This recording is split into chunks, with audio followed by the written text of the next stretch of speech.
Dear students, previous video में polling and counting के विषय में हम लोगों ने चर्चा की थी। Next content 4.3 what makes election in India democratic. अब इस बात को देखना है कि भारत में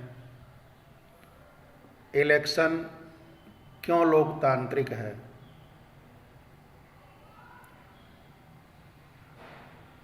We get to read a lot about unfair practices in election newspaper and television reports often refer to such allegation. Most of these reports are about the following. हम लोग अधिकांश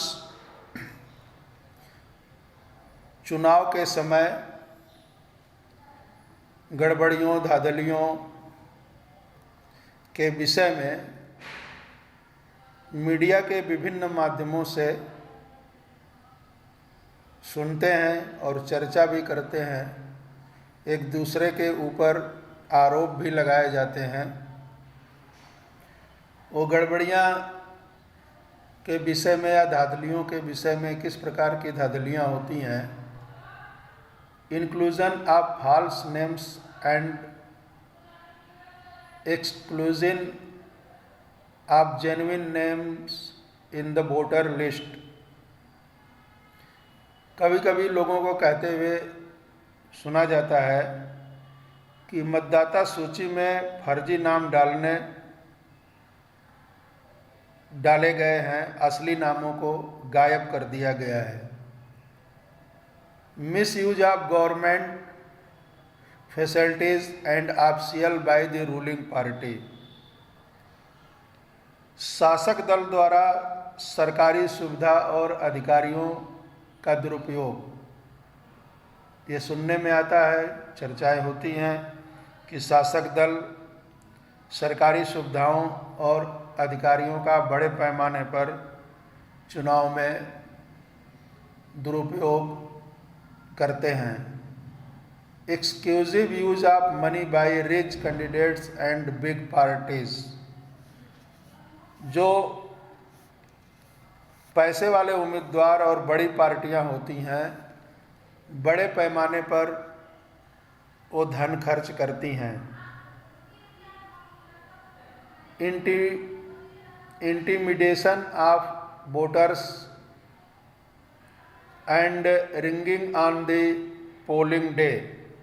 मतदान के दिन चुनावी धांधली, मतदाताओं को डराना और फर्जी मतदान करना, इतने प्रकार की बातें चुनाव के समय होती हैं या लोग आशंका प्रकट करते हैं। Many of these reports are correct. We feel unhappy when you read or see such reports, but fortunately they are not on such a scale so as to defeat the very purpose of elections. This becomes clear if you ask a basic question: can a party win an election and come to power not because it has popular support but through electoral malpractices? This is a vital question. Let us carefully examine various aspects of this question. अब ये जितने ऊपर point को बताया गया है उसमें कुछ न्यूज़ सही भी होती है। ऐसी खबरों को पढ़ने या टीवी पर देखते हुए लोगों को दुख भी होता है, पर अच्छाई ये होती है कि ये गड़बड़ियाँ इतने बड़े पैमाने पर नहीं होती हैं कि चुनाव के उद्देश्य को ही नकार दिया जाए। इस परिप्रेक्ष्य में अगर एक एक करके सवाल उठाएं तो यह बात ज़्यादा स्पष्ट हो जाती है कि क्या कोई पार्टी बिना जन समर्थन के सिर्फ चुनावी धांधलियों के सहारे चुनाव जीतकर सत्ता में आ सकती है? यह एक महत्वपूर्ण सवाल है। इस सवाल के विभिन्न पहलुओं पर यदि सावधानी से गौर करेंगे तो पता चलेगा कि यह केवल आरोप और प्रत्यारोप ही है। पूर्ण रूप से इतनी बड़ी धांधली कर करके कोई भी दल सत्ता में नहीं आ सकता। इंडिपेंडेंट इलेक्शन कमीशन, क्योंकि अपने देश में जो इलेक्शन कमीशन है वह पूर्ण रूप से इंडिपेंडेंट है। सरकार हो या कोई भी संस्था हो, उसका किसी भी प्रकार का प्रभाव इस इलेक्शन कमीशन पर नहीं होता है और यह इलेक्शन कमीशन ही पूरे इलेक्शन को कंडक्ट करता है। One simple way of checking whether election are fair or not is to look at who conduct the election. Are they independent of the government, or can the government or the ruling party influence or pressurize them? Do they have enough power to be able to conduct free and fair election? Do they actually use this power? चुनाव निष्पक्ष हुए हैं या नहीं, इसे जांचने का एक सरल तरीका है यह देखना कि उनका संचालन कौन करता है। क्या चुनाव कराने वाले लोग सरकार से स्वतंत्र हैं या फिर सरकार या शासक पार्टी उन पर दबाव और प्रभाव बनाती है? क्या उनके पास स्वतंत्र और निष्पक्ष चुनाव कराने की शक्ति है? क्या वे इन शक्तियों का वास्तव में प्रयोग करते हैं? तो why does the election commission have so much powers? It is a good for democracy. एक क्वेश्चन यहाँ पर दिया है कि why does the election commission have so much powers, is this good for democracy? इसका आंसर होगा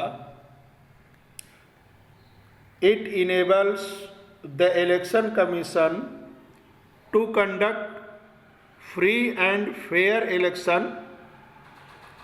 It is a good for democracy because in its absence the candidates can go to any extent of fraud and malpractices. It keeps them in control. The answer to all these questions is quite positive for our country. In our country, elections are conducted by an independent and very powerful election commission. It enjoys the same kind of independence that the judiciary enjoys. The Chief Election Commission is appointed by the President of India, but once appointed, the Chief Election Commission is not answerable to the President of India, but once appointed, the Chief Election Commission is not answerable to the President or the government, even if the ruling party or the government does not like what the Commission does. It is virtually impossible for it to remove the CEC.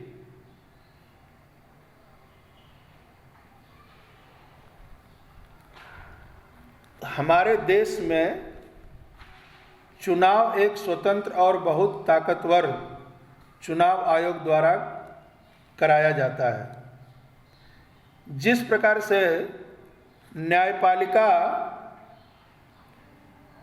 को आज़ादी है, स्वायत्तता है, हमारे देश में judiciary एक autonomous body है, उसी प्रकार से जो हमारे चीफ इलेक्शन कमिश्नर होते हैं उनका अपॉइंटमेंट भारत के प्रेसिडेंट करते हैं, परंतु एक बार अपॉइंटमेंट हो जाने के बाद इलेक्शन कमिश्नर प्रेसिडेंट और गवर्नमेंट दोनों के प्रति अपनी जवाबदेही नहीं रखता है। अपॉइंटमेंट भले ही प्रेसिडेंट करते हैं और हो सकता है उसमें गवर्नमेंट के भी सुझाव से प्रेसिडेंट कर सकते हैं, लेकिन थियोरेटिकल रूप से इलेक्शन कमिश्नर का अपॉइंटमेंट भारत का प्रेसिडेंट करता है, परंतु एक बार अपॉइंटमेंट हो जाने के बाद इलेक्शन कमिश्नर ना तो प्रेसिडेंट के लिए जवाबदेह होता है और ना ही गवर्नमेंट के लिए। इससे ही यह बात सिद्ध होती है कि अपने देश में इलेक्शन कमीशन जो है, चुनाव आयोग जो है, वह कितना पावरफुल है। शासक पार्टी या सरकार को चुनाव आयोग पसंद न हो तब भी इलेक्शन कमिश्नर को हटा पाना लगभग असंभव है। दुनिया के शायद ही किसी इलेक्शन कमीशन को भारत के इलेक्शन कमीशन जितने अधिकार प्राप्त हैं। उसको क्या पावर मिली हुई है, नीचे पॉइंट आउट किया है। Election commission takes decision on every aspect of conduct and control of election from the announcement of election to the declaration of result. चुनाव आयोग चुनाव की डिक्लेरेशन से लेकर इलेक्शन रिजल्ट की घोषणा तक पूरे इलेक्शन प्रोसेस का संचालन इलेक्शन कमीशन करता है। Second point, if it implements the code of conduct and punish any candidate or party that violates it। यह आदर्श चुनाव संहिता लागू कराता है और इसका उल्लंघन करने वाले उम्मीदवारों और पार्टियों को सजा भी देता है। Third point, during the election period of election commission can order the government to follow some guidelines to prevent use and misuse of government power, to enhance its chances to win election or to transfer some government official।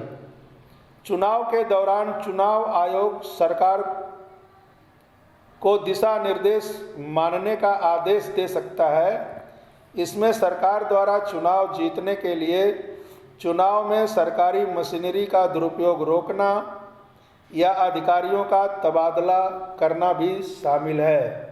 Election की date घोषित होने के बाद जो भी अधिकारी आदि के जो ट्रांसफ़र होते हैं वह इलेक्शन कमीशन के बिना परमिशन के नहीं होते हैं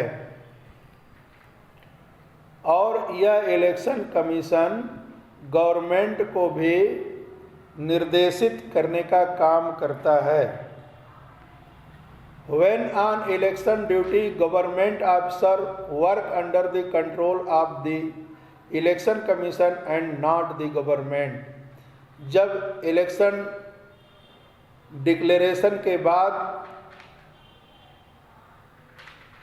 ड्यूटी पर तैनात अधिकारी सरकार के नियंत्रण में कंट्रोल में न होकर के वह इलेक्शन कमीशन के लीडरशिप में काम करते हैं, नेतृत्व में काम करते हैं। In the last 15 years or so, the election commission has begun to exercise all its powers and even expand them। It is very common now for the election commission to reprimand the government and administration for their lapses when election officials come to the opinion that polling was not fair in some booths or even an entire constituency। They order a repoll। The ruling parties often do not like what the election commission does, but they have to obey। This would not have happened if the EC was not independent and powerful. 15 वर्षों के दौरान चुनाव आयोग ने अपनी सारी शक्तियों का उपयोग शुरू किया है।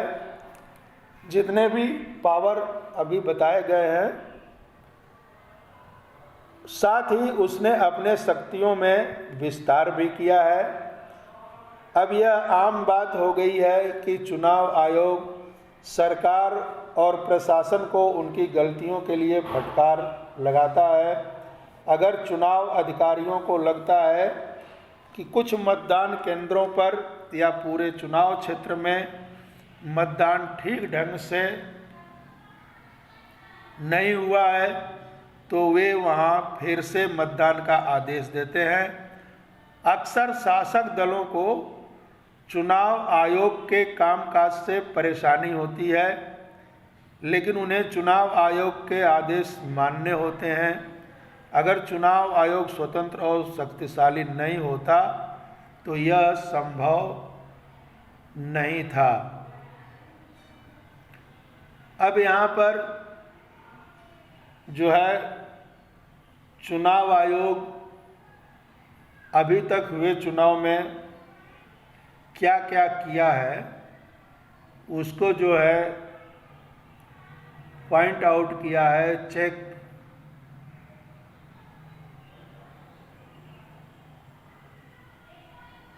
प्रोग्रेस में जो चुनाव आयोग सूचना जारी करता है, न्यायालय चुनाव आयोग से अपराधी नेताओं पर रोक लगाने को कहा। ये तमाम जो है पॉइंट है नेक्स्ट है पॉपुलर पार्टिसिपेशन। चुनाव में लोगों की भागीदारी। Another way to check the quality of the election process is to see whether people participate in it with enthusiasm. If the election process is not free or fair, people will not continue to participate in the exercises. Now read these charts and draw some conclusion about participation in India. चुनाव प्रक्रिया की गुणवत्ता को जांचने का एक और तरीका यह है कि लोग इसमें कितने उत्साह से भागीदारी करते हैं या नहीं। अगर चुनाव प्रक्रिया स्वतंत्र और निष्पक्ष नहीं होगी तो लोग इसमें भागीदारी करना जारी नहीं रखेंगे। अब इन भारतीय चुनाव में लोगों की भागीदारी के बारे में कुछ निष्कर्ष यहाँ पर निकाले गए हैं, जिसमें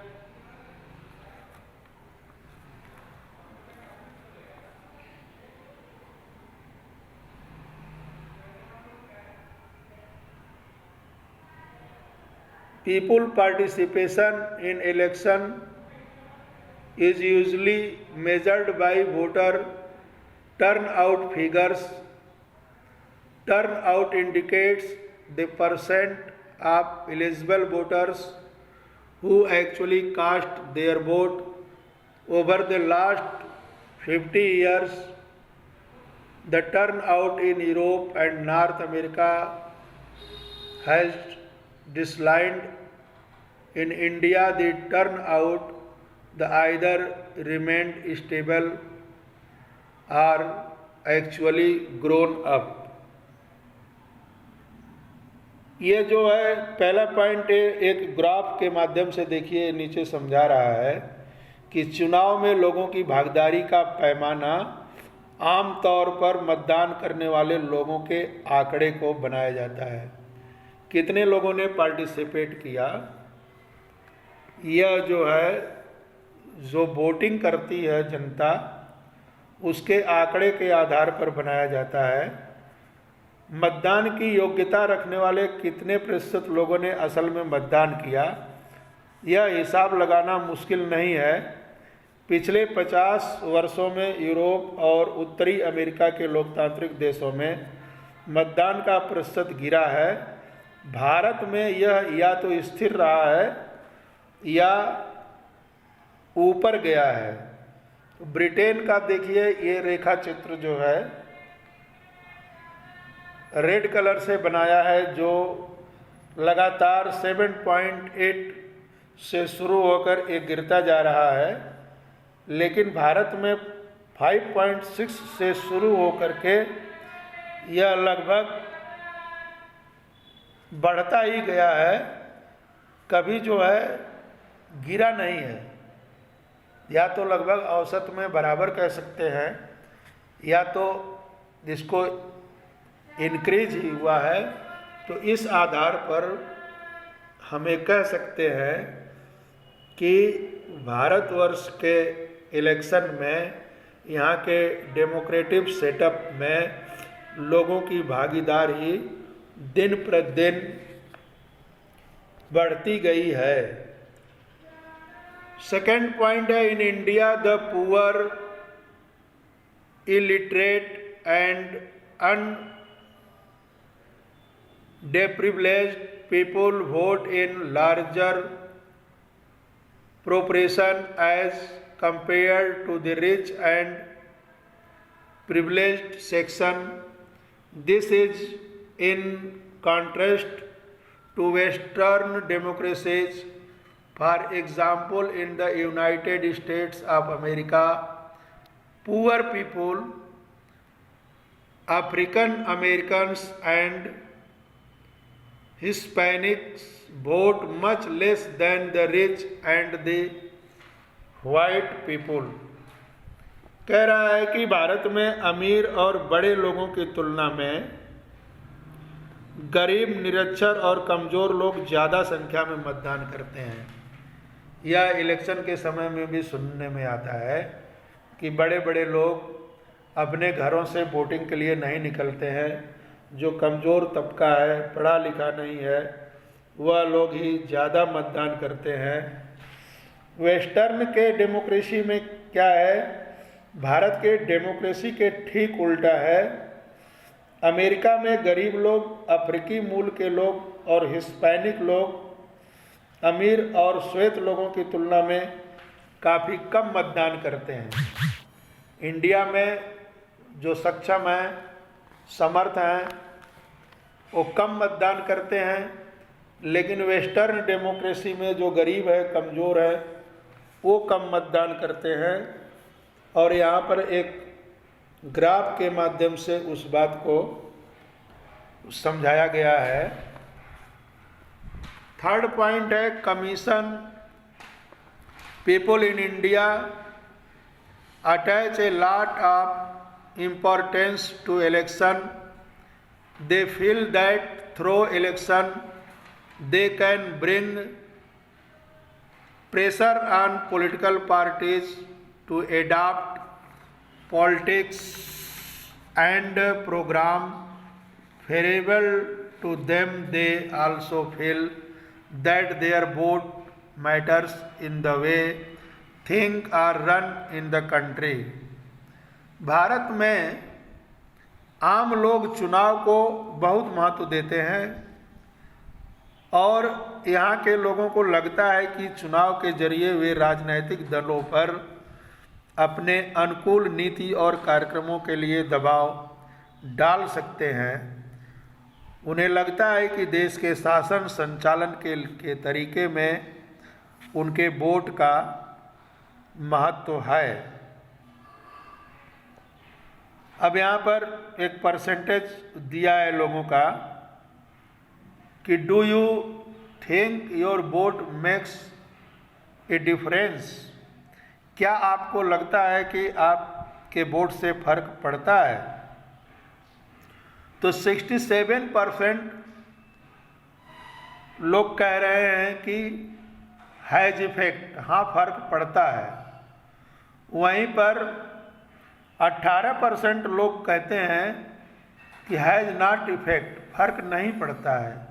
और 15% लोगों की संख्या ऐसी है जो कहते हैं कि डोंट नो, मुझे पता नहीं है कि फर्क पड़ता है या नहीं पड़ता है।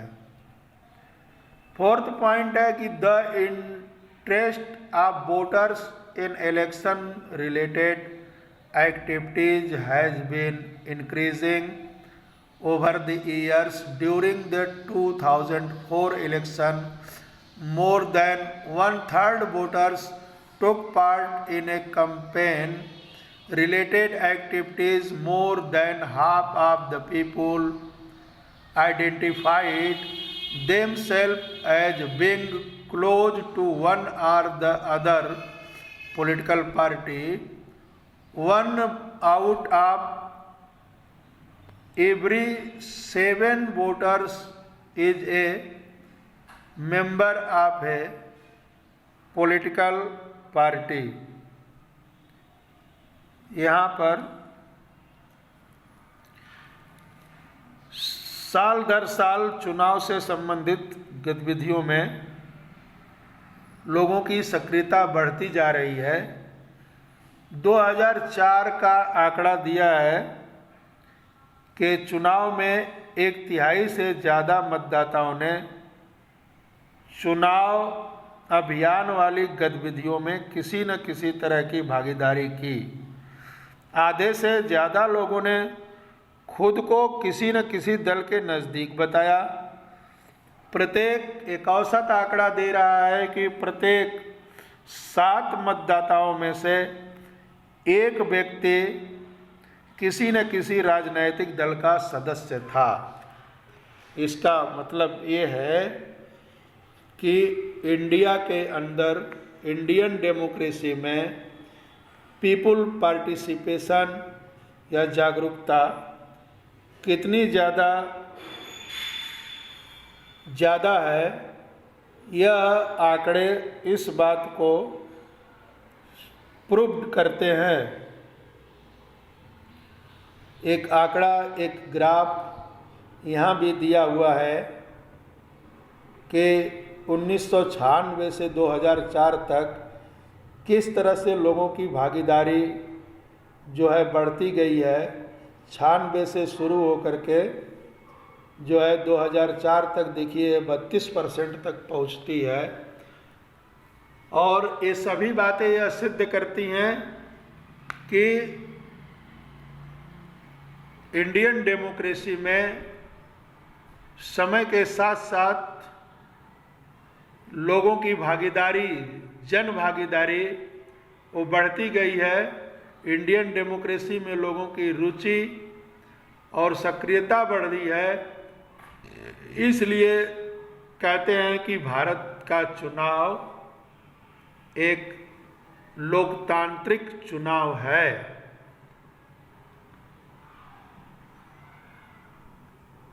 अब अगले जो है हमारा कंटेंट होगा, नेक्स्ट कंटेंट में हम लोग बात करेंगे एक्सपेक्टेशंस ऑफ इलेक्शन आउटकम के विषय में। आज के लिए बस इतना ही। Thank you.